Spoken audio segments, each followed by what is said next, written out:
When nuclear boosters set standards on what a so-called acceptable or harmless exposure to radioactivity is, what they don't tell you is that they're basing their evaluation on an adult male model. So when you hear a biologist, researcher, and genuine expert on nuclear issues tell you, when men and women get the same exposure over time, women will get 50% more cancers than the men. Little girls got 10 times more. Well, when you hear the truth of what nuclear radiation does to the genetic future of our species, you begin to understand the exact dangers of that seat that we all share. Nuclear hot seat, what are those people thinking? Nuclear hot seat, what have those boys been drinking? Nuclear hot seat, the corium is sinking. Our time to act is shrinking, but our activists are linking. Nuclear hot seat, it's the bomb.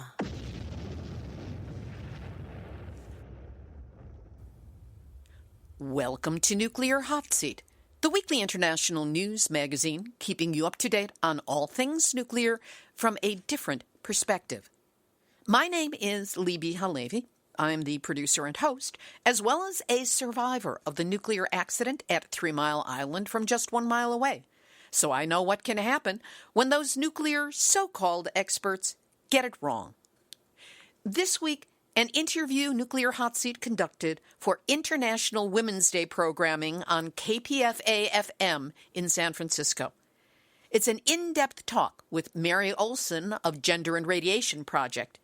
She provides information on how, from the start of the atomic age, the military and the nuclear industry gamed the numbers to hide the fact that women and children, especially little girls, are more at risk from radiation exposure than the so-called standard acceptable models, which were all based upon military men.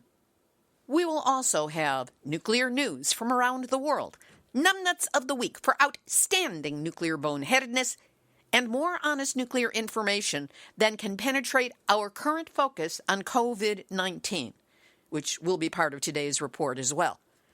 All of this coming up in just a few moments. Today is Tuesday, March 17, 2020, and here is this week's nuclear news from a different perspective. Starting out this week with a roundup of stories on the impact of the COVID-19 pandemic on the nuclear world.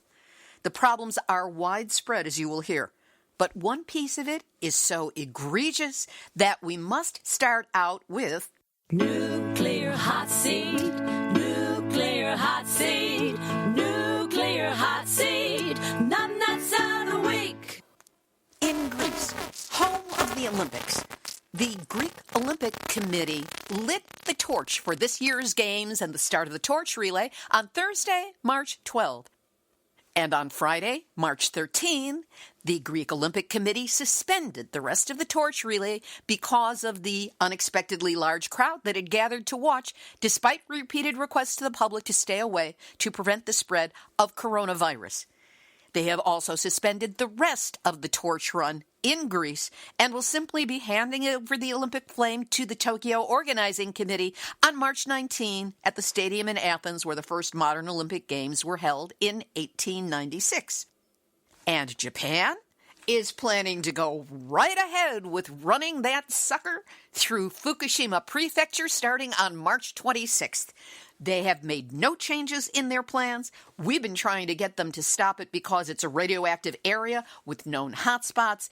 They are planning to run through Futaba, which has areas that are 4 times higher than the radiation allowed for people to be exposed to in the Chernobyl exclusion zone. It's going to stay in Fukushima Prefecture for 3 days, and these numbnuts, which is the nicest thing I can call them, are still planning to go ahead with it. We've been trying to get them to cancel it because of the radiation exposure, but that would just point out that, well, maybe there's some things about nuclear that aren't good. Now they've got the perfect reason to cancel, which is everything else in the world is being canceled because of coronavirus. Why not cancel the Olympic torch run? And still, They are adamant. They have not backed down. It is going to start, according to Japan, according to the moment of this recording, as of March 26. An empty gesture, given the fact that just under 70% of people do not expect the Tokyo Olympics and Paralympic Games this summer to be held as scheduled amid the global outbreak of the novel coronavirus. That according to a Kyodo News survey on Monday, March 16. Greece cancels the torch run, but Japan can't? This is evil, numbnuts, because it puts people's lives immediately and long-term at risk, all at the same time. And that's why Japan Prime Minister Shinzo Abe, members of the International Olympic Committee, and any of the forces still pushing to move this torch run in Japan through Fukushima forward, you are this week's Nuclear Hot Seat, numbnuts of the week. By the way, Japan is artificially depressing the number of people who have been tested as positive for coronavirus because while it has a testing capacity of 6,000 daily, it's averaging only about 900 exams per day. Sick workers have been found at nuclear sites. A worker at Hinkley Point Nuclear Station in the UK has now developed COVID-19. He was a Chinese national who only got sick 2 days after he left the UK, so he was contagious before then. And it was only once he returned to China that they tested and found out he had it. And here in the U.S., 2 workers at Plant Vogtle, which is a construction site for 2 new nuclear reactors in Georgia, are now suspected of having coronavirus and have been tested for it. They're awaiting results, as here in the U.S., it takes days to get results back, whereas in China, they get results back in 4 hours. Here in the U.S., the lawsuit against Tokyo Electric Power Company, TEPCO, for putting the sailors of the USS Ronald Reagan in harm's way after the Fukushima disaster by not reporting on the radiation and letting them know what they were up against, and they got dosed really heavily. That court case has been going forward, and there were oral arguments heard down in San Diego. However, I've been told by one of the attorneys, Paul Gardner, that in light of the court's curtailment of activities due to the COVID-19 pandemic, the decision of the court will necessarily be delayed. No word as to when we might be able to expect that. The International Uranium Film Festival in Spain and Portugal, which was scheduled for March 18 and 19, has been canceled, as has the festival's presence in Rio de Janeiro, which was set for May 21st to May 31st. At last word, organizers Norbert Suchanek and Marcia Gomez de Oliveira were stranded in Spain. And closer to home, the Cascadia Uranium Film Arts Festival, which had been set for April 3 to 5 in Portland, Oregon, has also been canceled.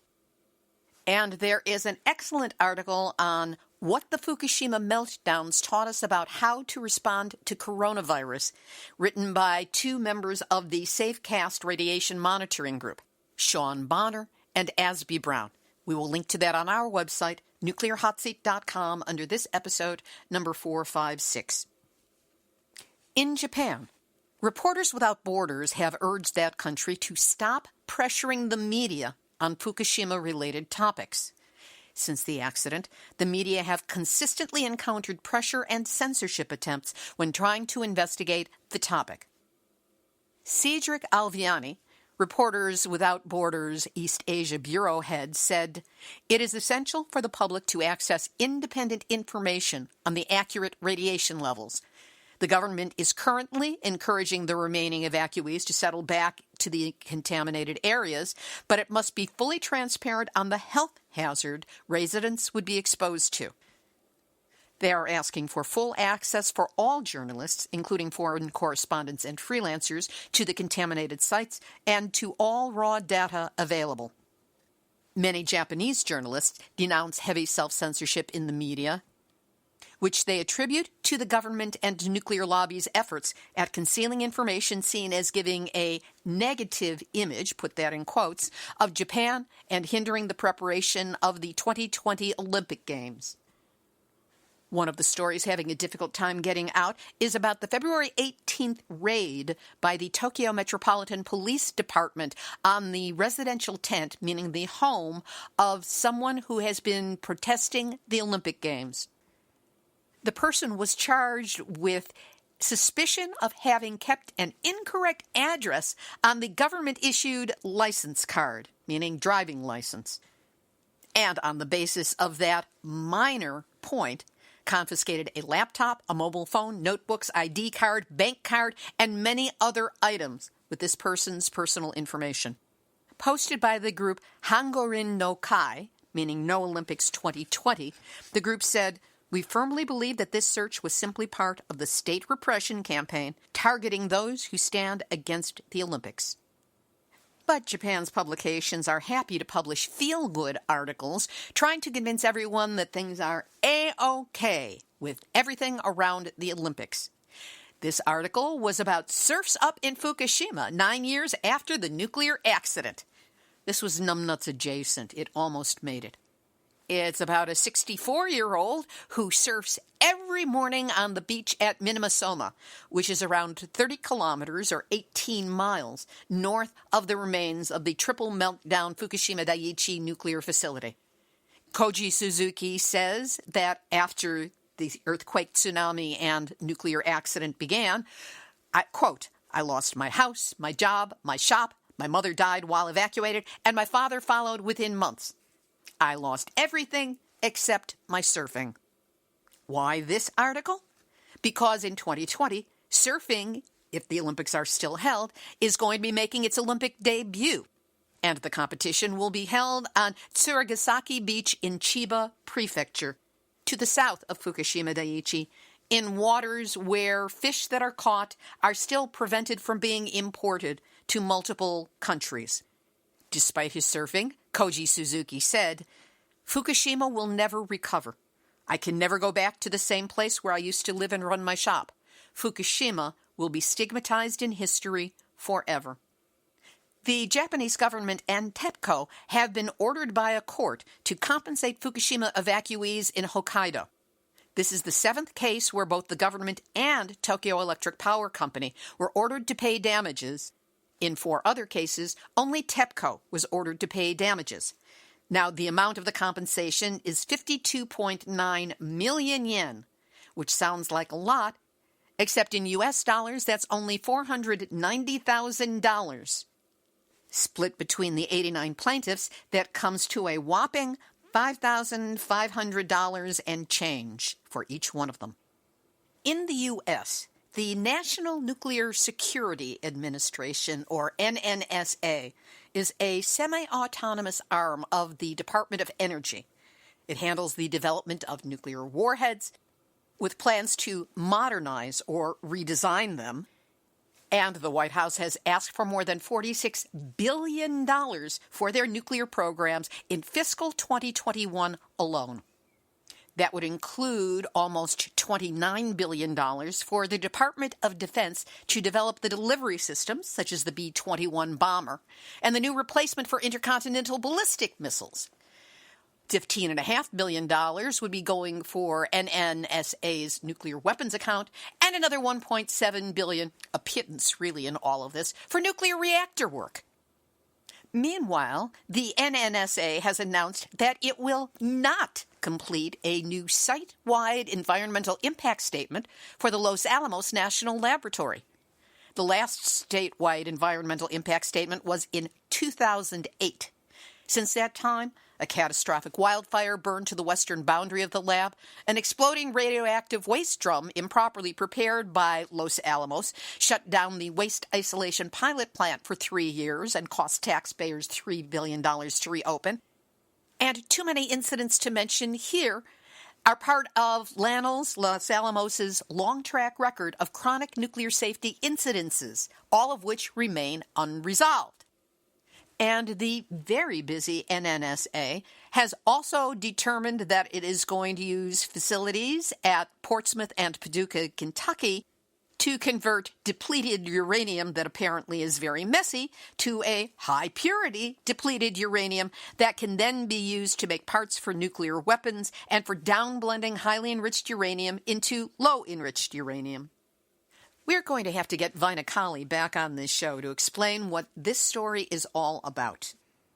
And in another piece of military nuclearization, on March 9, the government awarded a trio of firms $39.7 million to design micro-reactors. Doesn't that sound cute and inoffensive? Micro-reactors that can supply a few megawatts of power to remote military bases and be moved quickly by road, rail, sea, and air. Portable nuclear reactors in a battlefield. In New Mexico, activists have petitioned their congressional delegations to conduct a comprehensive environmental review of the two sites it selected to produce 80 nuclear weapons cores by 2030. The petition is aimed at making certain that the Department of Energy conducts a thorough review of the potential impacts of having Los Alamos National Laboratory and the Savannah River site in South Carolina make plutonium pits for a new generation of nuclear warheads. Also in New Mexico, at the opposite end of the fuel chain, the Navajo Nation residents want to know, where is the uranium cleanup? A total of 523 Navajo Nation abandoned uranium mines that have received $1.7 billion for cleanup, but between 2007 and 2020, no cleanup has taken place. Out of the $1.7 billion, $116 million was spent on studies. And that was for 219 of the sites, not one of which is 100% ready to be cleaned up.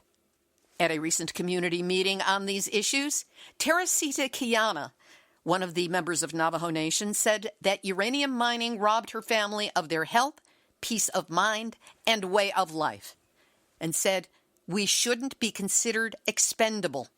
It's been a devastation on our lives." Others at the meeting called this out as a perfect example of environmental racism. The Nuclear Regulatory Commission says that the Tennessee Valley Authority improperly fired 2 nuclear engineers after they raised concerns about the safety and management in TVA's nuclear power program. This was a violation of whistleblower protections for nuclear workers. These 2 unnamed workers were on programs at the Sequoia and Watts Bar nuclear power stations, and in a third instance, the TVA was forced to rehire a nuclear engineer after she raised safety concerns and questioned the performance of her boss in TVA's corporate nuclear program. In that instance, the Labor Department ordered TVA to give the engineer, Beth Wetzel, her job back and pay more than $200,000 in back pay, lost bonuses, and benefits, as well as legal fees. No word yet as to what the ding is going to be in this latest case. More from the NRC. In a completely unsurprising move, it has approved a 20-year extension on the operating license of the Peach Bottom nuclear plant, only 50 miles southeast of 3 Mile Island in Pennsylvania. This despite the fact that the Fukushima-style nuclear reactor is already licensed for 60 years, which is 20 years past the use-by date intended by engineers when these things were originally built. And now the NRC is giving it another 20. At least the Duane Arnold nuclear reactor in Iowa will close as of October 30th, 2020. The state currently gets 37% of its electricity from wind power. And Southern California Edison, owners of the remains of the San Onofre nuclear reactors, have announced that they have installed new radiation monitors on site. But no word on how the data will be made available in real time to the public, what radiation indicators are measured, and lots of other pesky details, all of which impact whether this data can be trusted.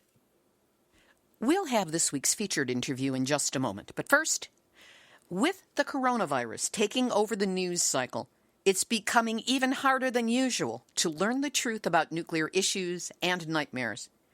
In today's final thought, I will go into the parallels between COVID-19 and nuclear radiation.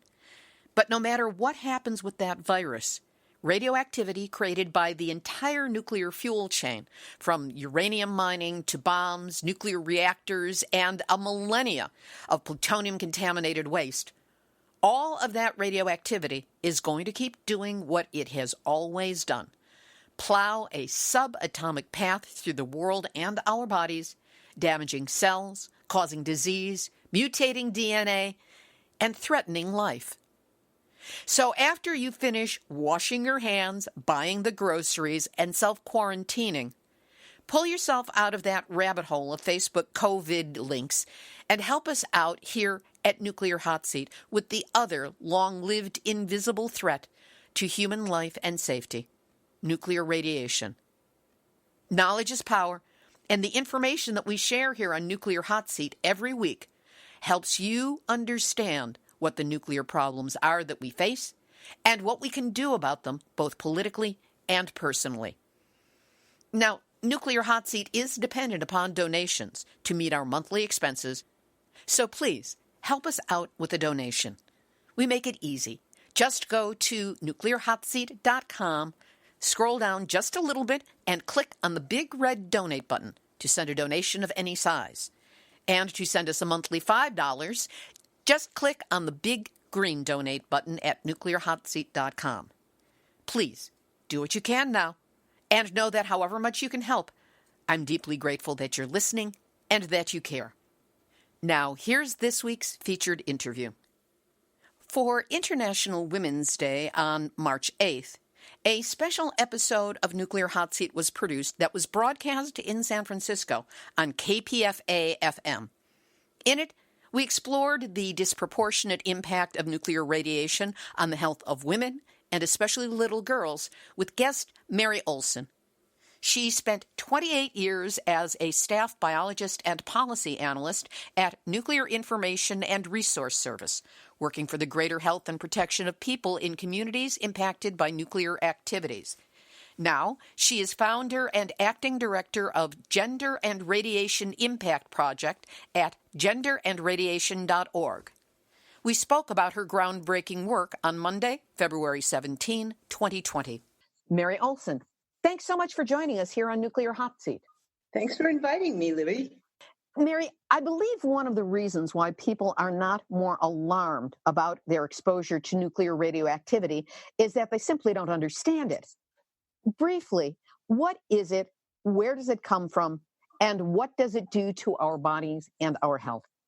I'm talking about ionizing radiation here with you today. So we're not today talking about cell phones or smart meters or that kind of thing, which is not the same as gamma rays, alpha particles, beta particles, neutrons. It all sounds very complicated, but it's not.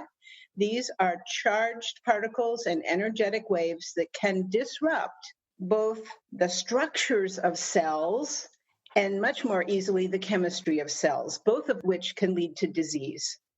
What are the diseases we're talking about? The one that our government looks at exclusively is cancer. And cancer is very much of a given from radiation exposure. We know there is no dose of radiation small enough to be safe from cancer. Every single exposure has some risk. The more exposure, the more risk. But there's non-cancer effects like infertility, loss of pregnancy, miscarriage, and spontaneous abortion. There's wearing down our immune systems. There's something called Chernobyl AIDS, which was from too many small exposures, wearing down immune systems. Heart impacts. There's a long list of non-cancer impacts that our government doesn't even look at. So primarily we talk about cancer because it's the one that is the most studied. Much of our understanding of whether exposure to nuclear radiation, ionizing radiation, is dangerous or not comes in relationship to something called reference man. What is this? How did he come about? And what is his importance in our discussion of health impacts from nuclear radioactivity? There's two pieces here, reference and man. Let's start with the man part. Back at the beginning of the atomic era, in the discovery of radioactivity and then the immediate move to militarize it in the Manhattan Project, the people who were exposed to this new type of radioactivity coming from fission, splitting atoms, were primarily males, primarily military males, primarily young guys who could be characterized as GIs, general issues, right? So they made an envelope, a height, a weight, a lifestyle that corresponded to those guys. And that was kind of appropriate at the time. So the second part is the reference. So they have this one formula for who got any given radiation exposure. The problem is that our federal government and our states following behind it, and most of the world based on our system, never stopped to think about generalizing those radiation standards to the general public, where not everybody is 5'8" tall and weighs 145 pounds and has a young male lifestyle. The standards based on reference man are used for people of all ages, from infants to elders, male and female. And what we're going to be talking about, the fact is that not only is it inappropriate to use this standard based on a young man for a baby, it's also inappropriate to use it for a female of any age. You said that it was a question that came from someone who heard you speak that started you off on the investigation of how radiation might have a different impact on women and children. Who was that woman? Where did this story come from? Well, Libby, I was speaking in South Carolina about radioactive waste in a public setting. And afterwards, I always like to have time for questions and answers and discussion. And a woman asked me, was radiation more harmful to her body compared to a man's body? I had never heard this question. I knew most of the independent researchers on radiation of the 20th century because of my job at Nuclear Information and Resource Service. I just retired recently, but during those years, there was never any discussion of biological sex as a factor in radiation harm. So this woman's question really took me by surprise. I gave her a pregnancy answer, which was perfectly good, but she came back with, no, I'm not talking about pregnancy. I'm talking about my own body. And I couldn't answer it. And then about a year and a half later, reactors started exploding in Japan at Fukushima Daiichi. And I was mandated to reach out to Japan and be in touch with people who are being affected by that radiation. And all of a sudden, her question came back to me. And I realized that I had a moral obligation, since I didn't even know that the question existed, to try and find her an answer. And that event really turned the rest of the work I've done ever since. How did you start doing your research on this? Where did you look? What were the sources? And what did you discover? I did the thing we all do first. I Googled, and I didn't find anything. And I Googled pretty extensively, and I didn't find anything. So I had a mentor who I had been working with, Dr. Rosalie Bertel, for some years. Unfortunately, Rosalie was at the end of her life, had terminal cancer. And so she was the one who told me that 60 years of data from tracking the A-bomb survivors was now publicly available in a report that the National Academy of Sciences had put out in 2006. This is now 2011, so it's 4 years later. And indeed, the authors of that report acknowledge that radiation is more harmful to females, but that's all they say. They don't disclose where the numbers are or what the relative harm in the numbers is or anything. So I had to sit down with the rough numbers of so many cancers per 100,000. Happily, they were disaggregated by male and female, so I could look at the numbers for females versus males. And horrifically, Hiroshima and Nagasaki is where those A-bombs fell on whole cities full of people. So there were people of all ages who were all irradiated at the same time. They were all of them irradiated on the same day, which was August 6th, 1945. And 3 days later in Nagasaki, again, a whole city full of people, all ages, both genders, were irradiated at the same time. Those who survived, most did not survive. But this report had tracking data on the cancer incidence and cancer deaths amongst the people who were there in those two cities on those days, and the age they were at the time that they were exposed. So it's one of the only places where we can look at a group of people large enough to do the kind of epidemiology where you can start generalizing from those numbers to people in general. And findings were very startling. What did you discover, and what was your response as you were coming up with this information? The first discovery I made had to do with the exposure of adult men and women. And this was because the woman who asked me the question was an adult woman. So I was looking for an answer for her.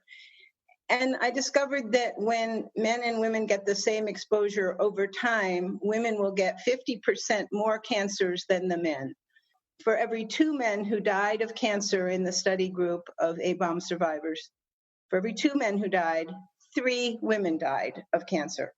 To me, that was highly significant, and I wrote an initial paper called Atomic Radiation is More Harmful to Women, and it focused specifically on the adult. Soon thereafter, I went back and looked at all males and all females in the age groups that are to 5 years and then 6 to 10 years and on up to 80 years old. And the results are even more striking in children. As a biological researcher, when you get a doubling of almost anything, you stop, look, and listen. And amongst the youngest children, birth to 5 years old, for every boy who somewhere in his lifetime, not childhood cancers, but somewhere in his lifetime got cancer, 2 girls got cancer. That's a doubling, and it was very startling. Then we go back to reference man. And we use the assumptions of the regulator to predict those cancers from the exposure in question. And little boys got 5 times more cancer than expected by reference man as the model. But little girls got 10 times more. And 10 times is stop the music, set off the siren, drop everything else you're doing, and try and get everybody to pay attention to this. Because 10 times more cancer occurring in our population than is currently accounted for by these experts in little girls being exposed who become women over their lifetimes, 10 times more cancer than expected is a lot. This must have been very startling for you because, in essence, you were in new territory. You were discovering something out of the data that nobody had come up with before. How did this impact you? How did it strike you?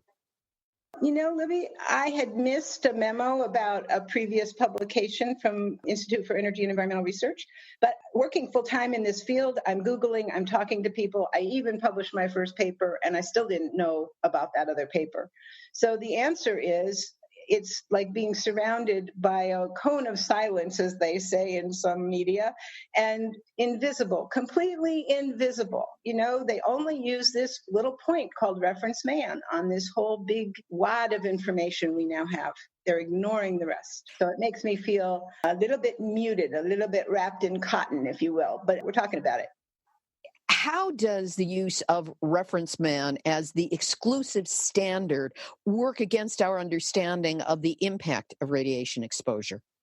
Well, decision makers only see information that is completely based on reference man if it comes from the U.S. federal agencies that do licensing. Now, the Environmental Protection Agency has made a small little effort, but it's so inconsequential, I'm not going to waste our time on it.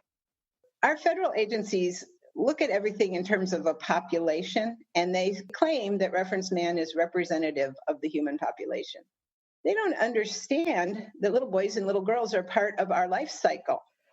And you can't do something to a little girl that doesn't show up in the population if she survives long enough to become an adult, right? So they're completely ignoring the disproportionate impact of radiation on female bodies. And the real key is that there is greater impact no matter what the age of the female is in relation to a same-aged male. In every age group, the female is harmed more than the male. Why would that be? That is why Gender and Radiation Impact Project is what I'm doing these days, to foster a new generation of independent researchers asking those questions and building their careers around answering the question, why? Why would that be? We have no idea. When we're talking about radiation exposure, I'm certain that there are people listening to this who are thinking, it doesn't impact me. I'm not near Fukushima. I'm not near Chernobyl. There's nothing around me. Give us a sense of just some of the ways that people might be exposed to the ionizing radiation from nuclear. First off, we are including every medical and dental exposure in this discussion. We're also including every high altitude airplane flight because atmosphere shields us. So the higher you go up in the air, the less shield you have from the natural radiation from space. And our media loves talking about space as the next frontier. And certainly very few number of people are going to go there, but they're going to be challenged by the amount of radiation out there. We have radon in our homes. It's a radioactive gas. And as we build more efficient structures, homes that are tighter, the gas can build up. So unless we have a good radon test and we put in ventilation for that gas, we can get very high exposures. But the primary source of exposure is medical. And I just want to take a moment, Libby, and say that if you need imaging or treatment to save your life, you're less worried about the long-term consequences like reproduction and cancer.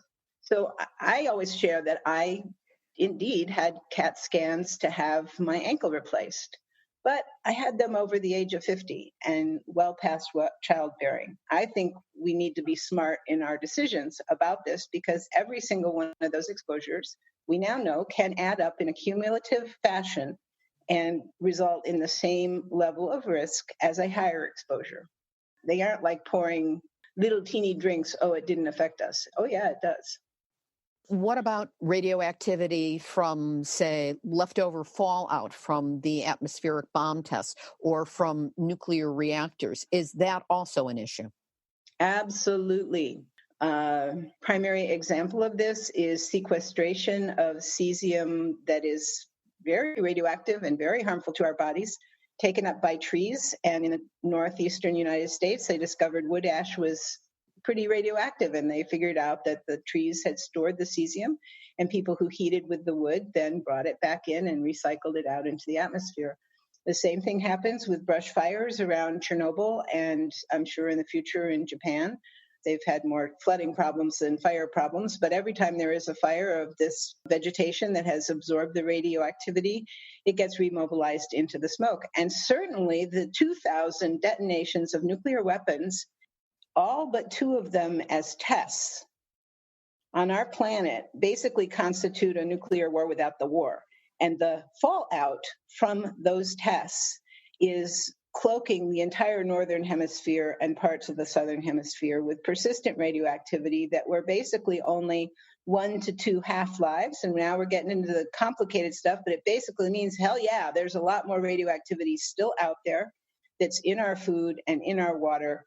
And these result in a different type of exposure that we know even less about. This is when you get radioactivity inside your body from drinking radioactive water or eating radioactive food. And, you know, seafood is wonderful food, but it concentrates up the food chain, as also milk from cows. The cow eats the radioactive grass, and the cow's body concentrates that cesium and strontium into its milk. These are fallout components from the nuclear weapons tests and from reactor accident. And that radioactive milk then we ingest it, or it gets even more concentrated if you make cheese and other dairy products out of it. And at this point, you know, a lot of that has moved through the system, but Chernobyl covered 40% of Europe in measurable levels of cesium. And certainly Fukushima prefecture and areas outside of it in Japan have been heavily contaminated. With our global trade, you just don't know what you're getting. And of course, speaking about the smoke that gets released, when we had the Woolsey fire here in Southern California 2 years ago, it was 2018, it started at the Santa Susana Field Lab, which is a Superfund site that had a nuclear meltdown and many radiation pits for disposal of radioactive materials on the site.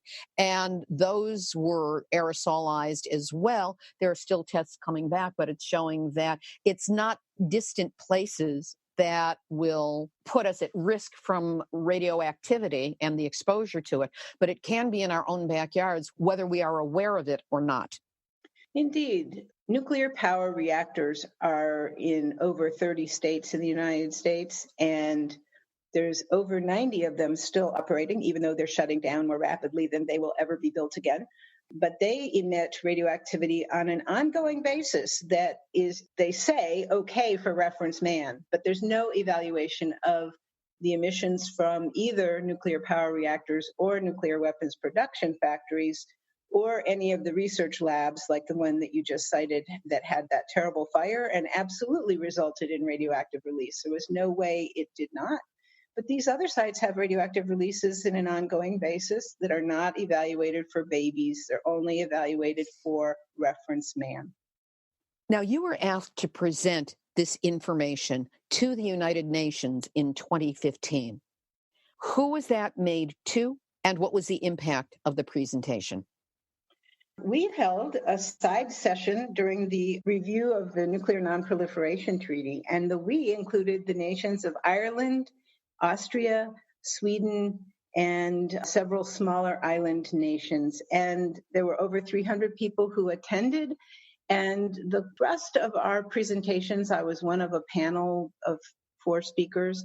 Our presentations were pointing out that humanitarian law has as much relevance to the impact of making, possessing, and potentially using nuclear weapons. Humanitarian law is relevant as much or more than military law. It was the humanitarian law that was used to pass the prohibition on landmines that has made such a huge difference in the world. And it was because of the impact on non-combatants, the impact on women and children, and the impact through time that the General Assembly passed that landmine treaty instead of the Security Council. And so there's a huge difference between the laws for health and a sustainable future versus the laws of war. And so we were making the case on nuclear weapons that the laws of sustainability and health should apply to nuclear weapons. And the outcome of that in 2015, 2 years later, was the promulgation of the new treaty, the Convention on the Prohibition of Nuclear Weapons. And it was really, really exciting to be part of that. That treaty passed the United Nations. Yes, there was an overwhelming vote in favor of the treaty language. Now, the process of a treaty is standard, which is once it's been passed in terms of what it says, then each nation has the option to sign it or not.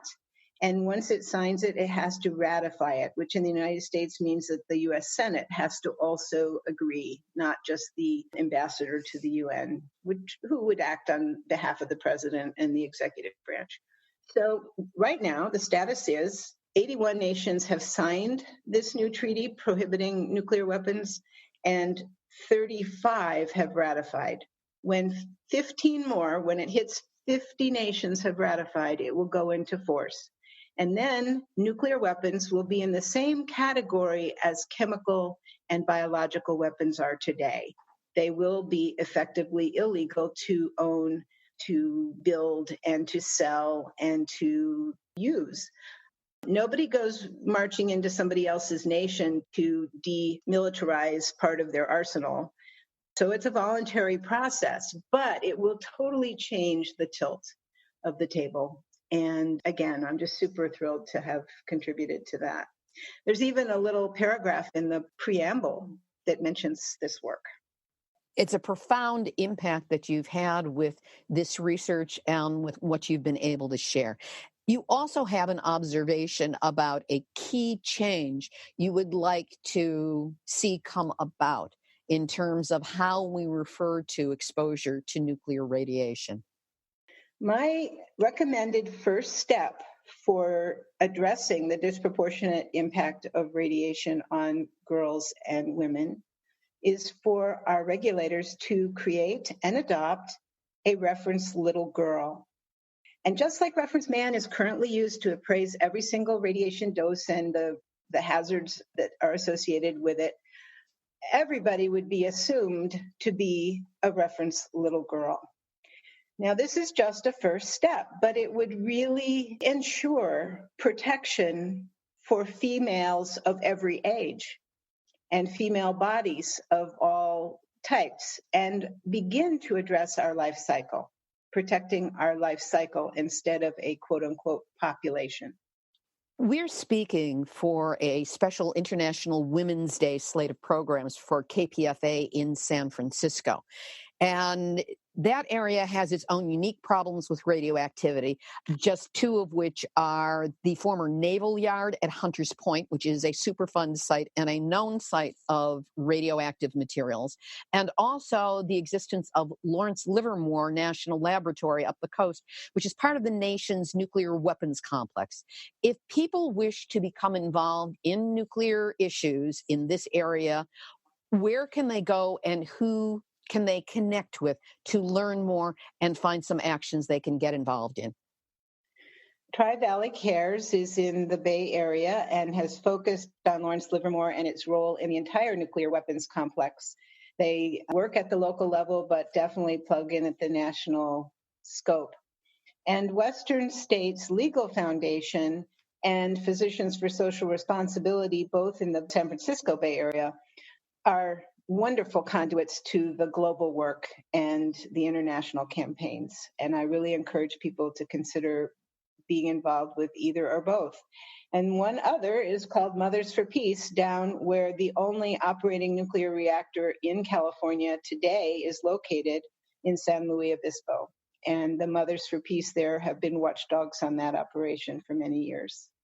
We will provide links for all of these for KPFA, and we will also have them on the website nuclearhotseat.com under this episode. Any final thoughts, Mary? Thank you. Yeah, Reference Little Girl is really just a first step because our entire life cycle includes the reproductive phases. And so I think we need to take action before we have all the answers. But when we have all the answers, I can't help but think it will be even more protective than the idea of Reference Little Girl. So no one should see her as radical, simply as protective. Mary Olson, you've done astonishing work that is of global importance on this nuclear issue. And on behalf of women, children, those who love them, and Nuclear Hot Seat, I want to thank you for being my guest today on this special program. Thank you so much. It was great to be with you. Mary Olson is the acting director of the Gender and Radiation Impact Project. You can contact her through genderandradiation.org, which is where you will find extensive material and footnotes on all the issues we discussed. Mary also wanted me to add that she acknowledges that her government, our government, chose to use the first nuclear weapons in an attack on civilians, and that this was wrong. She knows her use of the data from this nuclear destruction of Hiroshima and Nagasaki, Japan, in 1945 is part of that wrong. The findings she made in that data could help better protect half of the human race, and so she apologizes for this decision and is only one woman for the decision in 1945. Make that two women, because I also apologize for that decision. Activist, shout out. Good news for all of you who want to know what's happening with radiation in Japan, the real story. The English version of the award-winning book, Citizens' Radiation Data Map of Japan, is now available digitally. The 18-page translation is a digest of a map for which over 4,000 Japanese citizens collected soil samples at more than 3,400 points in Japan over the course of 3 years. If you are a journalist, a researcher, an activist, or just a concerned individual who wants to be able to prove the spread of Fukushima's radioactivity throughout the country, that's especially important at this time of the Abe administration pushing for the Summer Olympics and next week's torch relay through Fukushima Prefecture. This is the most important resource you can get. We will have a link up to the Mina no Data site stores on our website, nuclearhotseat.com, under this episode, number 456. I'd read it to you, but it's way too long and complex. Just go to the website, and you'll be able to find the link there. Now, a reminder that Nuclear Hot Seat is changing its Facebook presence. In 2 weeks, at the end of March, we will be closing out the Nuclear Hot Seat weekly podcast page and focusing attention solely on the Nuclear Hot Seat page. Just part of the consolidation that's happening with the website upgrade, which is estimated will be completely in place by the end of March. At this point, the new website is in beta form, and we've been testing it out, still working out the bugs. Know that already, if you want to go there and scroll back through past episodes, you can put in nuclearhotseat.com/podcasts, and a new page that will easily allow you to just go back in time, episode by episode, will come up. We're also working to simplify the search by subject matter. Know that all the changes are being made to ensure that our more than 450 episodes of content are more readily available to you to find whatever it is that you're looking for. Here's today's final thought. The parallels between COVID-19 and nuclear radiation are enormous. In my book, Yes, I Glow in the Dark, 1 Mile from 3 Mile Island to Fukushima and Nuclear Hotseat, I write about the moment at 3 Mile Island, I was only 1 mile away, when I heard a loudspeaker going down the middle of the road announcing, "Keep your doors and windows closed and do not go outside unless you absolutely have to."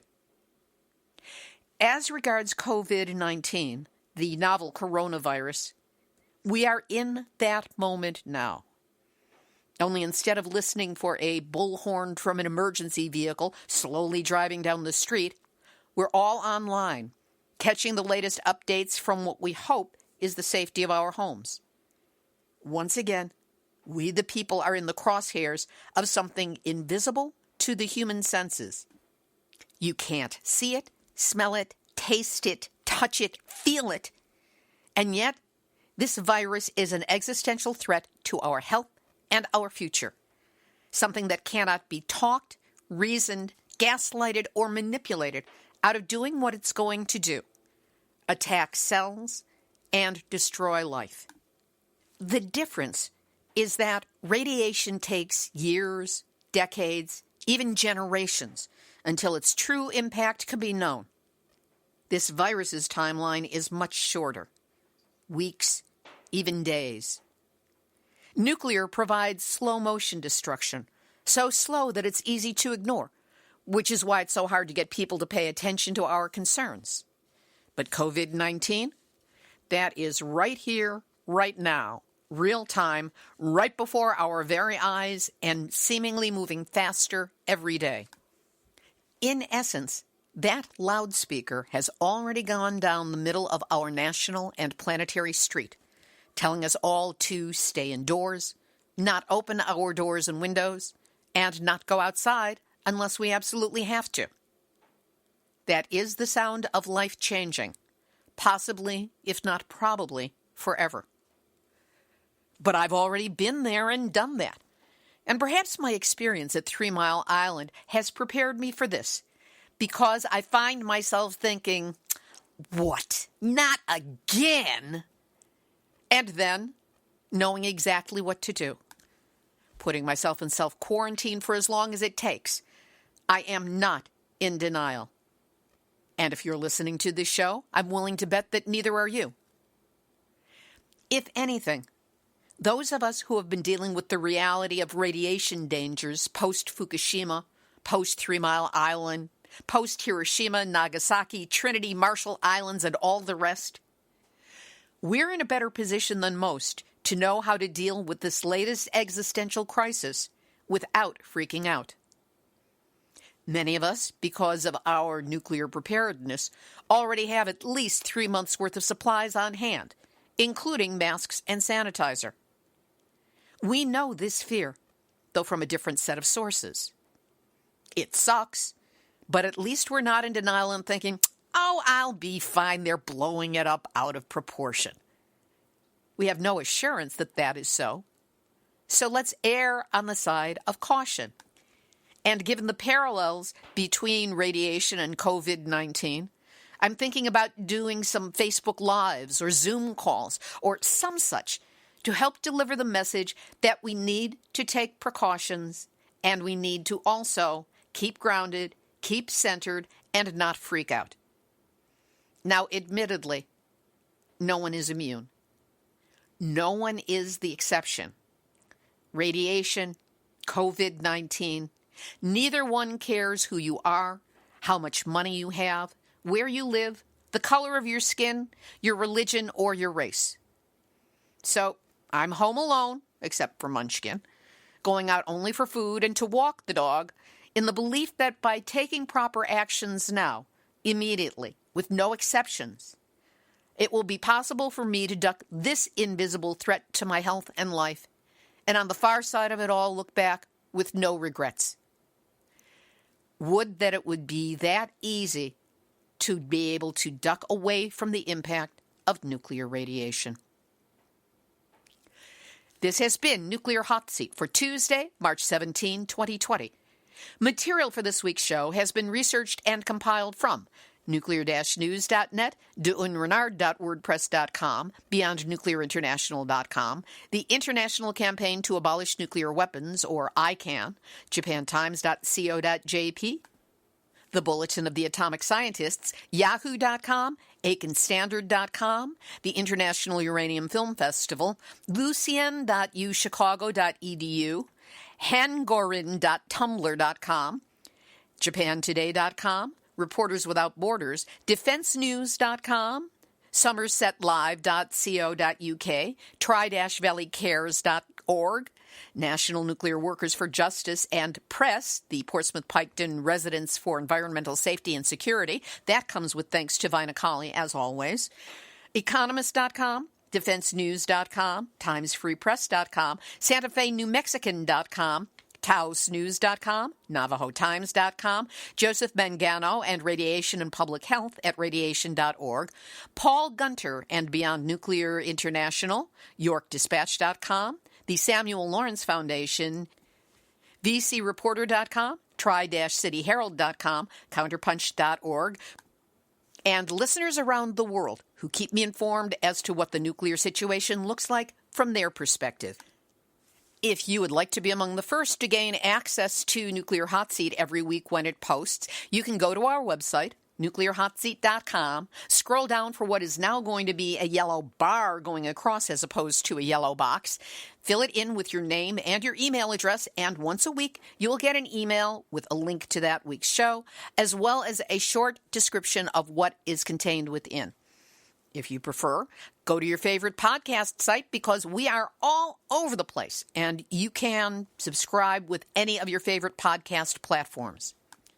You can also pick up the show on Facebook, where when you go to the Nuclear Hotseat page, like, join, follow, comment, give it a thumbs up, whatever you can do. Let's keep building the awareness of Nuclear Hotseat so that people will know where they can get their nuclear news every week. And if you appreciate weekly verifiable news updates about nuclear issues around the world, take a moment to go to the website and click on the big red donate button to send a donation of any size to Nuclear Hotseat. We will, as always, be grateful for your support. We also want to know if you have a story lead, a hot tip, or a suggestion of someone to interview. So if you've got one of those, send an email to info@nuclearhotseat.com. This episode of Nuclear Hotseat is copyright 2020, Libby Halevi and Heartistry Communications. All rights reserved, but fair use allowed as long as proper attribution is provided. This is Libby Halevi of Heartistry Communications, the heart of the art of communicating, reminding you that you cannot protect yourself against nuclear dangers if you don't know what they are. Knowledge is power. Keep listening. That's it. You have had your nuclear wake-up call. So don't go back to sleep, because we are all in the Nuclear Hotseat. Nuclear Hotseat. What are those people thinking? Nuclear Hotseat. What have those boys been drinking? Nuclear Hotseat. The corium is sinking. Our time to act is shrinking, but our activists are linking. Nuclear Hotseat. It's the bomb.